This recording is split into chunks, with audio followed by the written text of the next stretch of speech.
seorang anak perempuan adalah kewajiban ayah untuk menafkahinya. Jadi berat tanggung jawab kalau kita punya anak perempuan. Kenapa? Karena sampai menikah ya. Yang ketiga, syarat yang ketiga punya keterbatasan. Jadi seorang anak berhak dinafkahi kalau dia punya keterbatasan.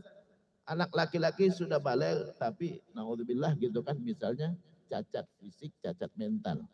Ya, maka dia tetap dinafkahi sama bapaknya. Ya, dia nggak bisa jadi nafkah sendiri. Anak perempuan gitu kan, begitu juga misalnya gitu kan ada gangguan gitu kan sehingga dia nggak menikah, maka tetap dinafkahin terus ya.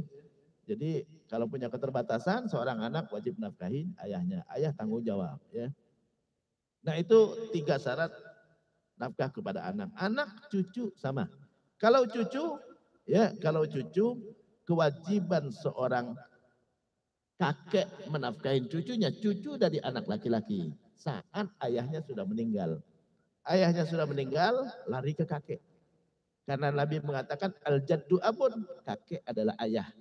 Kakek adalah ayah. Jadi larinya ke kakeknya. Kakek yang wajib ya.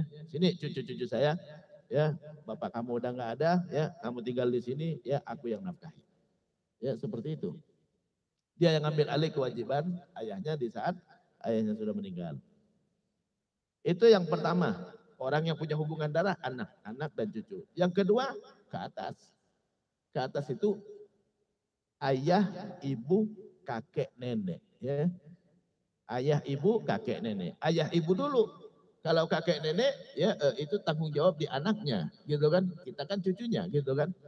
Jadi ayah dan ibu. Ayah dan ibu berhak dinafkahi dengan 2 syarat. Ya, syarat yang pertama, ya, tidak punya mata pencaharian lagi, udah pensiun, ya, udah nggak punya mata pencaharian lagi, ya, udah lanjut usia, udah nggak bisa jadi nafkah lagi, itu wajiban anaknya, anak laki-laki, bukan anak perempuan, ya, jangan nuntut ke anak perempuan, ya. Kenapa? Karena anak perempuan dinafkahi. Orang yang dinafkahi tidak ada kewajiban menafkahi.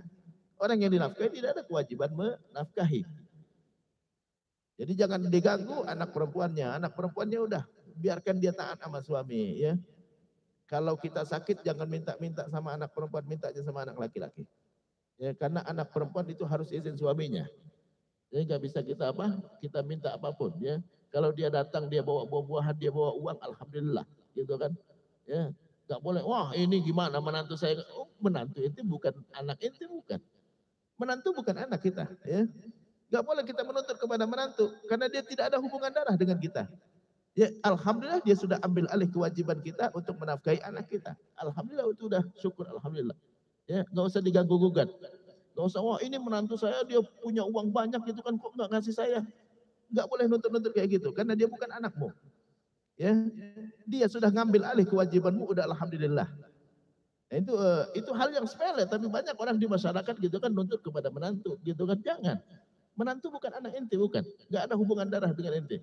Dia datang untuk mengambil alih kewajiban ente itu udah alhamdulillah. Ya, tadinya anak perempuan ente yang nafkahin, sekarang dia yang nafkahin.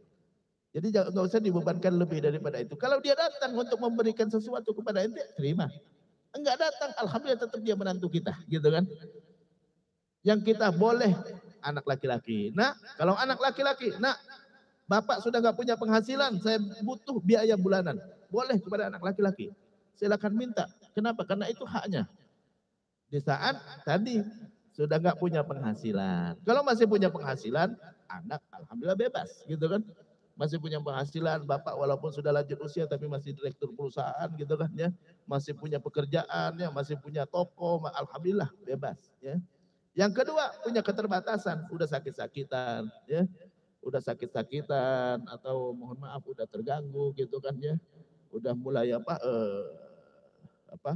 udah mulai pikun gitu kan ya. Nah ini kewajiban anak laki-laki bukan anak perempuannya. Tapi kebanyakan orang tua yang ngurusin siapa Pak? Anak perempuan. Jangan dibebankan ke anak perempuan. Anak laki-laki yang punya kewajiban. Dan istrinya jangan menghalangin. Istrinya jangan menghalangin karena haknya orang tua lebih besar daripada istri. Haknya haknya orang tua lebih besar daripada istri. Nabi ditanya oleh sahabat, ya Rasulullah, man ahaqqun nas birrajul? siapa yang paling berhak terhadap seorang laki-laki? Qala ummuh, ibunya yang paling berhak. Ya.